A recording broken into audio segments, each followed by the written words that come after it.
Hey, thanks for the question. You know, this administration is lined up 10 deep to strip away about 100 years of labor progress. What we really need is we need a Democrat in the White House to reverse that. And the way to start is to have a president who can actually pronounce the word union. As president, the first thing I would do would make the Employee Free Choice Act the law of the land. You know, I think we forget something really important. The reason we have, and the only reason we have a strong middle class in this country is because of labor. Just give me an example. In 1973, 26% of the workforce belonged to unions. That was the last time middle-income wage earners were able to keep pace with the cost of living. Today, just 12% of the American workforce belongs to a union. And the spending power of a paycheck is actually lower now than it was in 1973. You know, I got elected when I was 29 years old for one simple reason: labor. I was the kid who couldn't possibly win running against an incredibly popular incumbent who had all the money. But 2 months before Election Day, labor endorsed me, and my whole political life changed. You guys are to blame. And every day I remember that.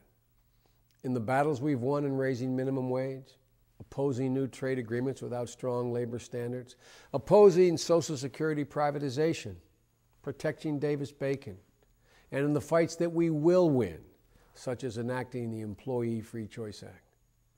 In the area of health care, my highest priority after ending the war in Iraq will be health care and education.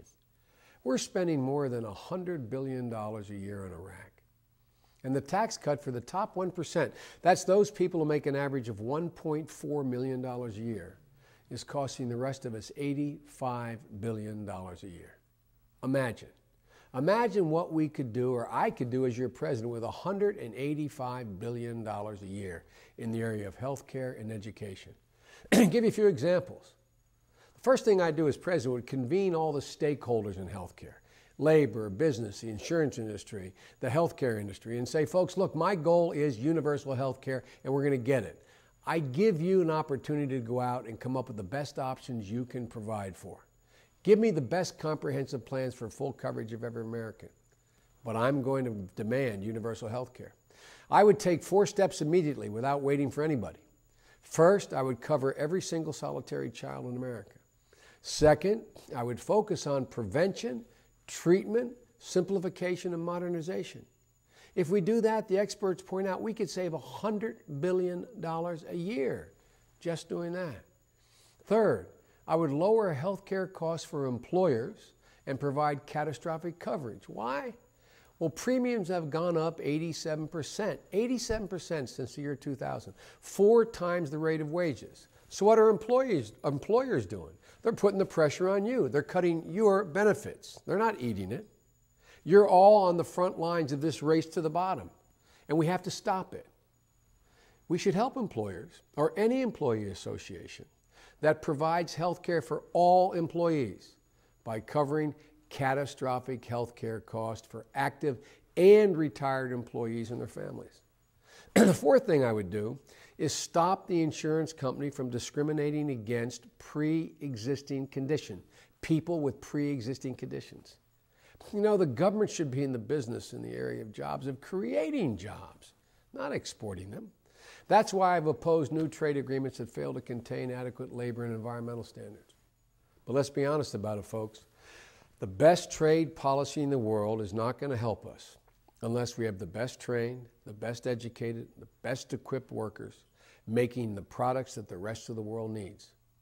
What that means? It means investing in education, healthcare, new energy technologies, in bridges, roads, and ports. All of that, all of those things will keep American workers the most productive and the best paid in the world. I would make a 5-year, $50 billion investment to make us the world leaders in clean energy technology as your president.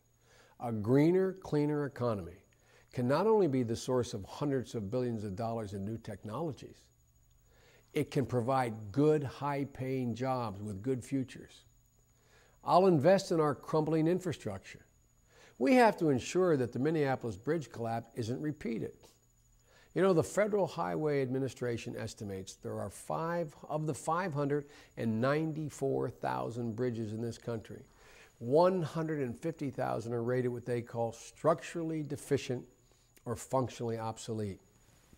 It will take at least $9 to $10 billion a year over 20 years. I would do $18 to $20 billion over the next 10 years to bring the existing bridges into structural and safety compliance.